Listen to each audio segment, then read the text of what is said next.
I know nothing about mines, and yet today I've come to a slate mine.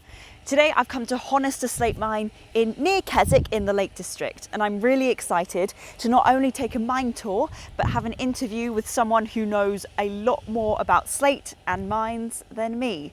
So without further ado, if you'd like to follow me through in this video, let's go.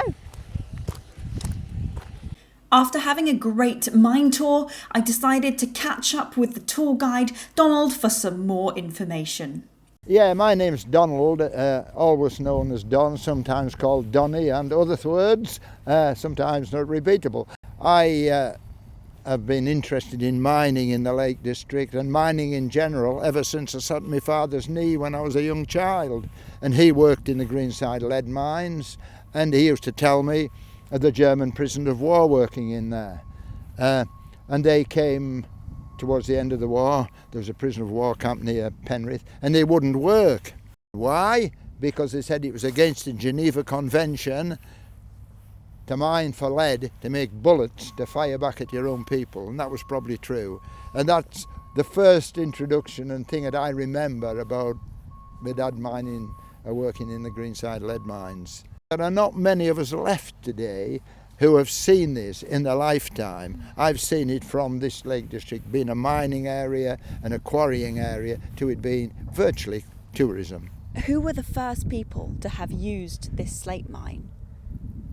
That is difficult to say. We know that there was slate on the Roman bathhouse at Ravenglass from here, but there is no proof it was actually put on when the place was built in Roman times. It might have been later, but that is the first records we have of it being used. We know the monks of Furness Abbey and Fountains Abbey, they would actually be using slate from here.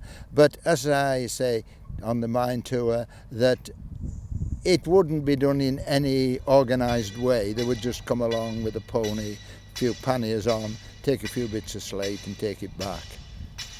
Wonderful. And was this mine ever abandoned at all? Was it ever left at any point in history? Yes. As any mining, whether it be slate mining or whatever kind of mining, it fluctuates. It fluctuates because of the quantity and quality of the slate or by the demand. At certain times, like during the World Wars, of course, you didn't want the same demand for slate as you did in peacetime. And you had less men and less people during the First World War. We know there were 150 men worked here before the mine, before the war, and then during the period of the war and after, there was only 25 men left because the rest had been injured, killed, or never came back here. Yeah, how do you make it safe for the general public to go in today? This mine has got to be inspected. It's got to be inspected to make sure it's safe for the public to go in. So health and safety have to inspect it to make sure everything is okay. And if there's anything wrong, they will tell us and we've got to put it right. I mean, sometimes it's quite interesting. Health and safety is needed, but sometimes it goes a little bit over the top when they say you need fire extinguishers in the mine.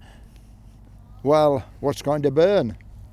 But yes, it's as safe as a mine can be. If it wasn't, we wouldn't be letting people go in there. Simple as that.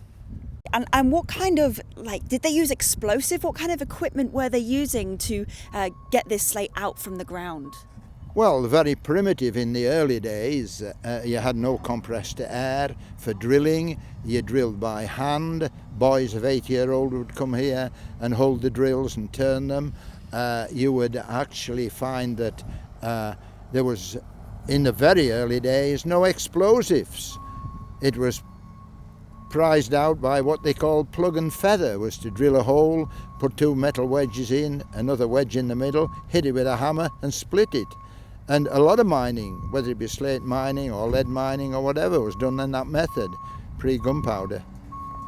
Pretty impressive. And geologically speaking, how was slate formed?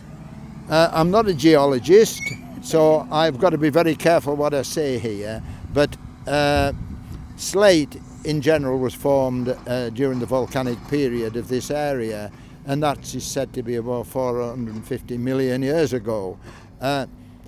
The slate was generally dust and ash, and the volcanic rock was the lava, but it's much more complex than that geologically. But I'm not going down that field because I'm not a geologist. Back in the day, what was the main use for slate from these mines? Well, the main use was for roofing. I mean, that was the whole idea.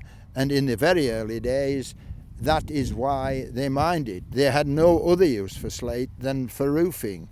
But today, with modern technology and the way that people think and what people want, are things like wine racks, tables, kitchen tops, even, like we're standing here, gravel for putting on your patio. Is there an importance with protecting spaces like these, making sure that people can still visit them for years to come? I certainly believe there is. And today people are now realising this is part of our heritage and part of our way of life that has gone on generations, and that it should be, recorded and be there for people to see and to hear about. And that's why I'm here, because this is what I'm doing. Yeah. Well, Donald, I have to thank you so much for your time today. I'll give you a handshake if you're comfortable with that, or a little bump there. Okay. Either way, thank you so much All for the your best. time. That's great. I've had a wonderful mine tour with you, and please do check out Honister Slate Mine if you'd like to visit Donald and see and experience the slate itself underground. Thanks very much. Thank you so much for your time. Okay. All the best. That's great. That was really good.